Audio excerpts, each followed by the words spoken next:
¿Qué pasa con el medio ambiente? Hablamos tanto de él, hay tantas elucubraciones y tantas especulaciones.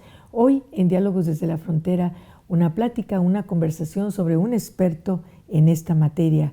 Así es que le pedimos que nos acompañe a Diálogos desde la Frontera.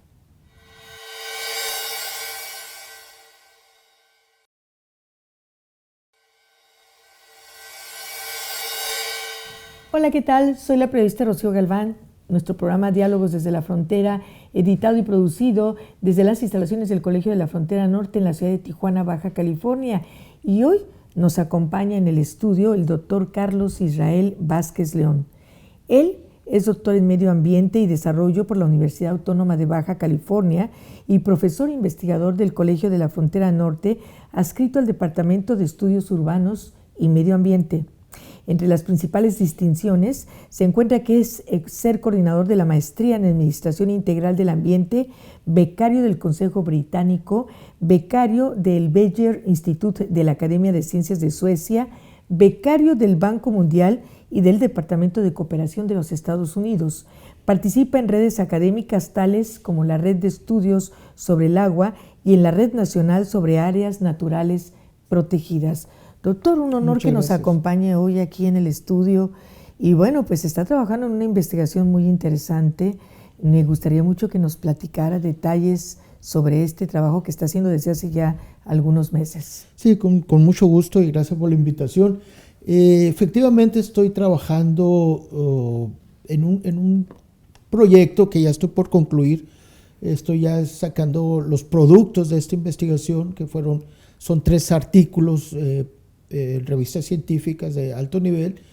Se obtuvo un trabajo ya publicado en un libro coordinado por el doctor Santés aquí en el Colegio de la Frontera Norte y también en la revista Frontera Norte el último número, el volumen 37, creo que fue en 2026, se publicó sobre marginación y conservación, ¿no? O sea, la idea es entender cómo se da esta relación entre la conservación del medio natural y el índice de marginación social de la población, que está vinculado directamente con esta idea de conservación.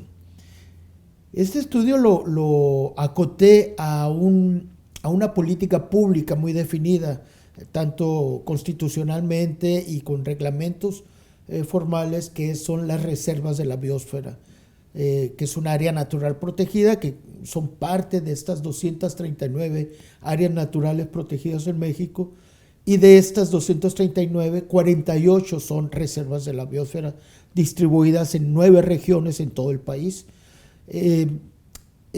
Yo lo que hice es tratar de responder a una pregunta. ¿Qué efectos tiene las políticas públicas de reserva de la biosfera, que es el nivel máximo de protección de un medio natural, y qué pasa con las comunidades, con la gente que vive ahí, ¿no? Y esto se enmarca dentro del concepto de desarrollo sustentable.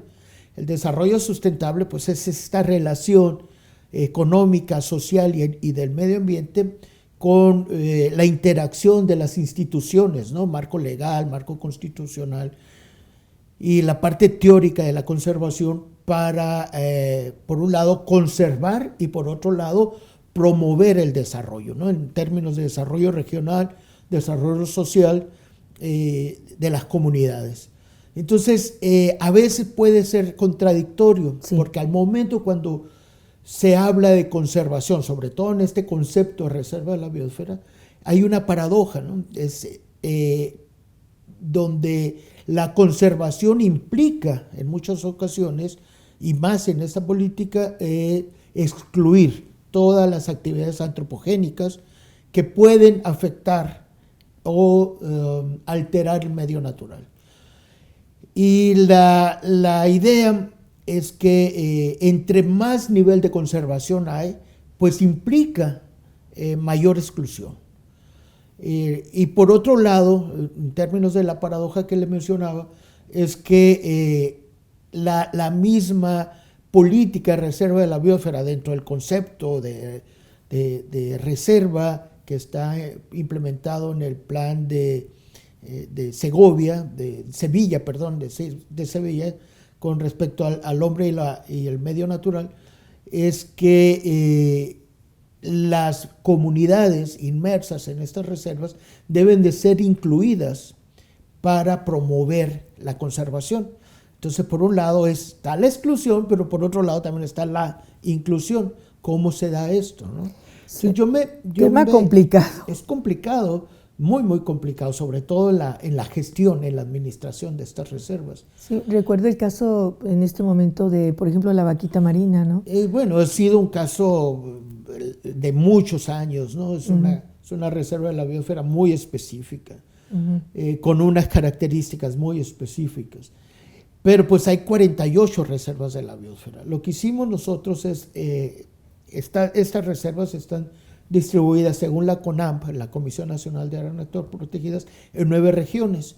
De estas 9 regiones nosotros obtuvimos o saqué las comunidades más representativas en términos de población que están inmersas, y obtuve 9 reservas de la biosfera para ver sus condiciones sociales y económicas, ¿no? Y además de las políticas de gestión, para tratar de enmarcar esto, la conservación con el desarrollo, y ver si hay una relación, hay un efecto, digamos, de esto. Lo que encontramos es que tuvimos que separar las comunidades en distancias, digamos, en círculos dentro del área de influencia de las reservas de la biosfera. Encontramos que hay alrededor de 2.800 comunidades en todas las reservas de la biosfera. Eso fue en el 2000. Bueno, para esto comparamos el 2000, 2010 y 2020 para ver la evolución en el tiempo, ¿no? Y encontramos que la población viviendo en las reservas de la biosfera ha disminuido. Eran en el 2000, si no recuerdo bien, fueron aproximadamente 400,000 personas. En el 2020, según el último dato del censo de INEGI publicado, fueron aproximadamente 220 y tantos mil. O sea, hubo una disminución de la población. Casi la mitad. Casi la mitad, y también en el número de comunidades. ¿Esto por qué, no? Es interesante entender por qué. Doctor, creo que vamos a hacer una pausa, pero yo quiero dejar una pregunta. ¿Hasta dónde, usted que está hablando de un tema tan complicado, esa comunidad que nació allí, que durante mucho tiempo vivió de ese recurso natural, que no sabe hacer otra cosa, es en ese sentido, yo lo veo desde fuera, usted es el académico y que está investigando, ¿es justo o injusto? ¿Verdad? Porque ese creo que es el meollo del asunto, pero hagamos una pausa y regresamos con más aquí en Diálogos desde la Frontera.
Bien, pues regresamos a esta interesante conversación, porque es un tema de verdad que me parece sumamente interesante.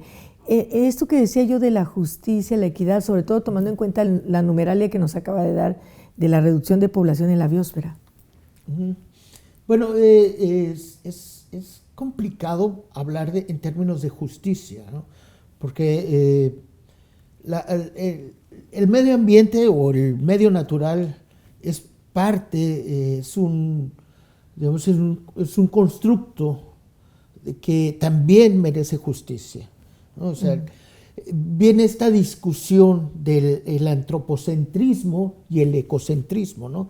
Que puede parecer contrarias a estas posturas, pero realmente pueden ser complementarias, más que contrarias, ¿no? En términos del antropocentrismo, que por una parte, digamos, los teóricos es que piensan que debe haber un desarrollo económico a partir del aprovechamiento del medio natural, ¿no? Cuando no incorporan dentro de este pensamiento económico las externalidades ambientales que se generan por la explotación del medio natural. El error es creer que el medio natural es infinito, ¿no? Es regenerativo, pues, más no Buen infinito. punto. Entonces, y por el otro lado, el ecocentrismo es el valor intrínseco del medio natural excluyendo toda la actividad antropogénica. Entonces, ¿de dónde vamos a generar ingreso? ¿De dónde vamos a trabajar para generar demanda y uso y satisfacer las necesidades básicas y hasta de consumo, ¿no? Entonces, encontrar estos equilibrios es muy, muy complicado. Entonces, para hablar de justicia es que, bueno, ambos, tanto la sociedad humana, meramente pensando en el antropocentrismo, es que también merece justicia, pero el medio natural, como es este valor intrínseco de existir, el medio natural, también merece justicia. Entonces, por un lado está el valor intrínseco del medio natural y por el otro lado está el valor instrumental que se le da en la economía al medio natural. Entonces, y alguien nos respondería, bueno, lo importante es conservar. Claro, pero también no podemos conservar excluyendo a la sociedad, generando conflictos, generando pobreza, generando marginación. Y esto a veces, en muchos de los casos, sobre todo en este país, hay mucha ilegalidad en el acceso a los recursos naturales. ¿Por qué? Porque se genera un marco normativo, legal, en el cual son sanciones. O sea, no puedes pescar, no puedes capturar, no puedes talar, no puedes hacer esto, ¿no? Entonces, cuando no se da un apoyo o mecanismos alternativos para la subsistencia, para generar subsistencia o por lo menos mantener un nivel de ingreso digno para las comunidades, ¿qué sucede? Pues hay tala ilegal, pesca ilegal, explotación ilegal de recursos, ¿no? Entonces es complicado encontrar estos puntos de equilibrio. Es de ahí que surge esta propuesta del desarrollo sustentable, ¿no? El desarrollo sustentable es el medio natural como la base, las cuestiones, las características sí, ¿no? Los valores sociales, los valores económicos y los valores institucionales son los que deben de interactuar de una manera equilibrada para sostener y conservar el medio natural. De otra forma, vamos al caos total, ¿no? Sí. Vamos al caos. O sea, y en ese sentido, crisis hídricas, hay cambio climático, hay sobreexplotación. ¿Pero por qué? Porque a veces se pondera más el valor económico, el valor instrumental del medio natural, sin pensar que es agotable, ¿no? Y algo muy importante, doctor, pues la población sigue creciendo. Sigue creciendo. Y entonces la demanda para mantenerse, pues también. Pero, sí. Y en este sentido, ¿quién es el dueño del medio ambiente? Nadie. Nadie. Nadie. Ajá. Es imposible que generar un medio. Que existan arreglos institucionales como derechos de propiedad o derechos de acceso. Claro, podemos pensar que una comunidad de pescadores tienen derecho de pescar, un derecho para ir a pescar.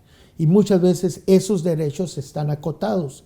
Existen volúmenes, cuotas, tamaños mínimos de captura, ¿no? Igual en los bosques, ¿no? O sea, un grupo puede tener derecho a explotar, a talar, pero talar a árboles de ciertas dimensiones, de cierta biomasa, de cierta edad, y reforestar al mismo tiempo. De tal manera que se puede ir asegurando una biomasa disponible para explotar en el próximo. Y nos falta algo muy importante, y el agua. También la sobreexplotación. Sí, bueno, aquí el agua a veces, en términos constitucionales y legales de nuestro país, promueve el derecho universal al agua, promueve el derecho a vivir en un medio natural sano, pero a veces vemos que en nuestro país hay regiones con estrés hídrico como el norte y el noroeste del país, sobre todo Baja California, que no tenemos agua, no tenemos mucha disponibilidad del agua. Hay comunidades que no tienen acceso al agua. Ahorita San Quintín tiene una crisis, ¿no? El Valle de Guadalupe está generándose una crisis también por la cuestión del agua. Entonces, ¿cómo hacemos para que realmente cumplamos con este mandato constitucional del derecho universal del agua? Ahí es donde pues, debe surgir la inteligencia de nuestros gestores, de nuestros administradores, de nuestros gobernantes, para cómo equilibrar los usos también junto con la demanda, ¿no? Pero considerando la base natural, porque pues, tendríamos que buscar mecanismos de cómo incrementar el volumen disponible del agua, no nomás del agua, de todos los recursos naturales. ¿Cuánto tiempo tiene realizando esta investigación y qué otros puntos pudiera, pues ahora sí que platicarnos, conversar, que son interesantes, independientemente de que ya nos dijo que está plasmado en un libro también? Tengo entendido que lo presentan en fecha próxima. Sí, ya el próximo 27 o 28 de este mes. Creo. Ajá, lo presenta con el doctor Santés. Con el doctor Santés. Y bueno, ¿qué otros aspectos hay que sean muy interesantes de darse? El ángulo, el tema, me parece fundamental, pero ¿qué le parece si hacemos pausa y nos lo platica cuando regresemos del corte?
Pues sí, le decía, doctor, ¿qué otros aspectos son interesantes dentro de esta investigación? ¿Cuánto tiempo lleva trabajando en ella? y bueno, se plasma en este libro que va a presentar junto con el doctor Santos. Sí, es un trabajo muy completo que he estado desarrollando por ya aproximadamente 2 años y medio, en el cual afortunadamente ya estamos concluyendo, estamos sacando los productos. Es un trabajo que implicó armar estas respuestas a las preguntas que nos hicimos, porque tuvimos que emplear mucha información que está distribuida en bases de datos oficiales. Muchas veces no está estandarizada esta información. Tuvimos que generar cartografía a través de estos mecanismos de análisis geográfico, desarrollar modelos para comparar índice de marginación. Y bueno, a veces el mismo censo genera información con preguntas muy diferentes, ¿no? A veces las preguntas que vienen en el censo del 2000 no son iguales a las preguntas que vienen en el 2020, por ejemplo. Entonces tenemos que estandarizar todas estas cuestiones. Este trabajo es muy importante, considero, porque primero por esta capacidad de poder implementar un análisis de marginación y conservación. Hay pocos trabajos en este país que hay publicados con respecto a un análisis tan exacto en cuestiones de comparación numérica, cuantitativa y geográfica, o sea, georreferenciada para explicar la marginación, ¿no? Y hemos concluido que las reservas de la biosfera como políticas públicas son muy, muy necesarias, pero también es necesario incorporar la inclusión de las comunidades en la toma de decisiones para el manejo de estas reservas, con la idea de que estas reservas se perduren a lo largo del tiempo, pero haya justicia intergeneracional y justicia intrageneracional, con el propósito de que se cumpla uno de los principios básicos que tiene el desarrollo sustentable. Ahorita que habló de la intergeneración, sí se dejan, cuando se les explica, es que, bueno, tú puedes seguir sobreexplotando este recurso, pero en tanto tiempo ya no va a haber nada, ni para ti ni para nadie. ¿Sí se logra captar, si hay esa conciencia? Creo que ha ido la sociedad tomando conciencia de esto. O sea, por un lado, sí creo que hay una concientización a nivel mundial de estas crisis ambientales que se pueden generar si seguimos con un patrón de consumo como hemos mantenido, ¿no? Desafortunadamente, el pensamiento meramente del valor instrumental del medio natural prevalece, ¿no? Y mientras no cambiemos esta forma de entender el medio natural como infinito, y siempre los humanos nos hemos autodenominado como los dueños del medio natural que podemos explotar y aprovechar y controlar todo, desde los recursos biofísicos hasta los recursos bióticos. Entonces tenemos que entender que es un todo, es un ente. Entonces la Tierra es un ente que cualquier cosa está conectada, ¿no? Y que requiere mucho respeto y mucho cuidado. ¿Cómo andamos en México luego de este estudio que hizo de las zonas de biosfera, poblaciones? O sea, es un mapeo, sí, actualizado, muy interesante. ¿Cómo andamos en México en relación a ese tema con respecto al mundo? México es muy diverso, es muy difícil explicar como un solo. Puede haber muchos Méxicos. Hay una gran diferencia entre la distribución de población del norte con el sureste, por ejemplo. La mayoría de la población asentada en áreas de influencia de áreas naturales protegidas se encuentra en el sur y sureste del país. En el norte es menos la población. El índice de marginación ha variado. Afortunadamente, el índice de marginación del 2000 prevalecía el índice, un nivel de marginación alto y muy alto. En el último análisis que hicimos, en el 2020, encontramos que el índice de marginación o el nivel de marginación ya prevalece en niveles medios. Entonces, no es tan directa la explicación, decir, bueno, la conservación o las reservas de la biosfera son buenas en términos de marginación. No, porque pues, la población bajó, la población disminuyó, las comunidades también disminuyeron. Esto quiere decir que las mismas políticas restrictivas de conservación impulsan a la migración de las poblaciones, puede ser. O las mismas poblaciones van a las ciudades más cercanas a buscar empleo o a emplearse en actividades económicas alternativas. Ajá. Este material, bueno, como reflexión final, antes de cerrar el programa y que nos diga dónde podemos localizar este material o a partir de cuándo, ¿qué nos deja? Nos deja la necesidad de replantear políticas públicas de manejo y gestión integral en el sentido que vamos a integrarnos todas las comunidades indígenas, nativas, no nativas, todos nos tenemos que integrar en políticas de manejo, políticas públicas de manejo integrales. Entonces tenemos que tomar conciencia que es necesario revisar la forma en la que se implementan políticas públicas en este país.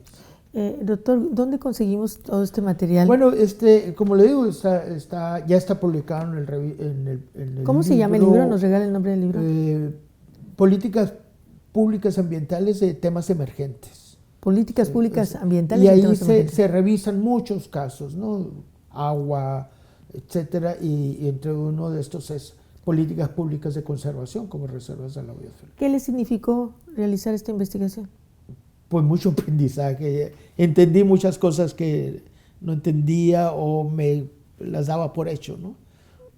Y yo creo que se puede mantener este estudio por mucho tiempo, ¿no? Y mantenerlo actualizado, ¿verdad? Sí, y particularizarlo, ¿no? Ya entrar, digamos, no nomás en una reserva de la biosfera, en cualquier política pública se puede implementar así.